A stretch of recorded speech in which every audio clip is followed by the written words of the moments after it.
A short integer is similar to an integer, but it takes up 2 bytes of memory instead of 4 bytes.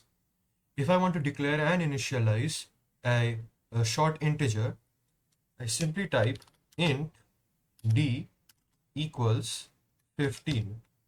But instead, this time, I will preface integer with the short keyword. This now means that this integer variable is a short integer variable. That means instead of the normal regular 4 bytes of memory that it occupies 2 bytes of memory.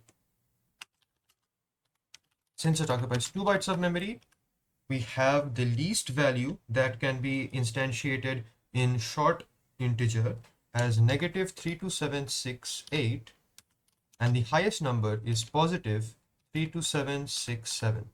Again, since 0 is also an integer, that's why the absolute value of this is 1 less than the absolute value of this. If I want to print a short integer to the terminal, I simply type printf with 2 parentheses and a semicolon. Within the parentheses, I type in double quotes and %d. And then I add another argument, which is the short variable d.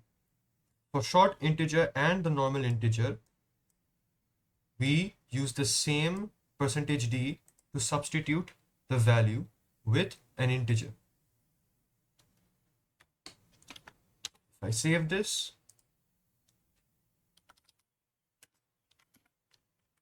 and I compile this,